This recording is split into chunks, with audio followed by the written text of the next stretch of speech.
Well, in other news, the religious landscape of America is changing with a dramatic shift among young people. John Jessup has that story from our CBN News Bureau. That's right, Pat. Studies show millennials are less religious than their parents ever were, and that's a cause for concern among some of America's leaders. Our White House correspondent Jennifer Wishon takes a look at what it all means.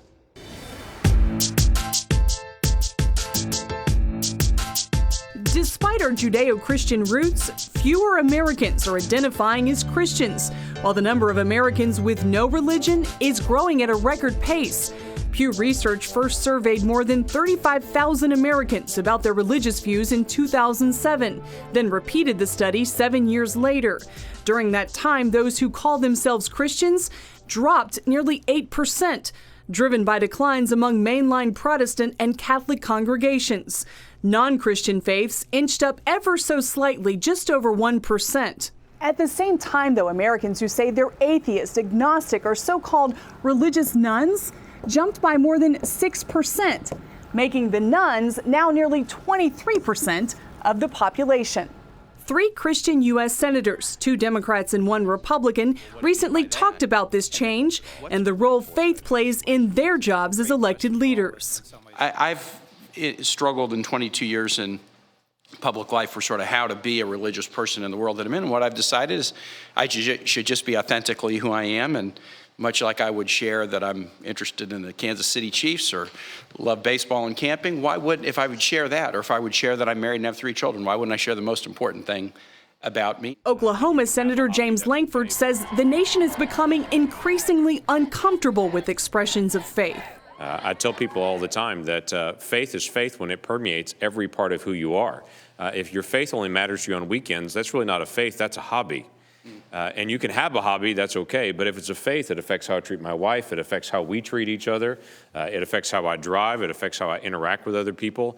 It shouldn't be something that I hide because I was elected. As people of faith and lawmakers work through these issues, the senators agree open dialogue is critical. People will say you're either for religious liberty or you're for gay marriage.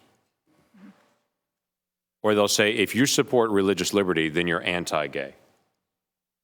And they want to take that and just pull that apart. And that is factually not who we are, nor where we have been as a nation. And I think that is a very precarious road of constricting speech. Putting people in a box, Lankford maintains, silences people of faith and stops important conversations. With the growth in millennials choosing lives without faith, Senator Chris Coons worries about religious literacy among non-believers. He says an individual's right to exercise their religion must be on equal footing with individual liberty. As long as we can continue to lift up the importance of individual religious free exercise, and that it deserves an equal footing with a civil society where we respect individual liberty, we're at least asking the right questions. And fortunately, those best principles do show up in the research. Devout Christians are actually reading their Bibles, sharing their faith, and praying together more today than they did 7 years ago. Senator Kaine says we're blessed to live in a country where both sides can talk about these issues civilly.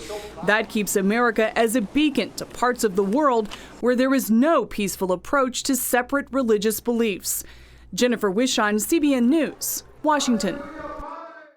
Thanks, Jennifer. Pat, those are discussions we need to be having more. They sure are. Well, you know, without question, this country was founded on deep religious beliefs. People, I mean, it started with a prayer meeting and the raising of a cross in the sand at Virginia Beach. And, you know, that was said by Act One, Scene One of the unfolding drama that became the United States of America. Bowing in prayer around the cross. And, you know, but when faith goes away, it did look what happened during the time of the Wesleys. I mean, England was in an awful condition. I mean, it was just awful. They had more brothels probably than they had churches. And there was poverty and there was unrest. And yet out of that came a great revival. And Wendy, you just came back from West Virginia. It looks like God's sending something in the mountain state. Fire in the mountains. Fire in the Revival mountains. in the hills, Pat. Yeah, it's been going on. It's in its 3rd week now. It's in southern West Virginia. It's actually happening right in Williamson, West Virginia, where I went to high school. Yeah. Started in some schools, started spreading several schools, and then a church was having meetings that overflowed. They had to move into the field house where I used to be a cheerleader, and so I'm there, and it was Monday night, packed to the rafters.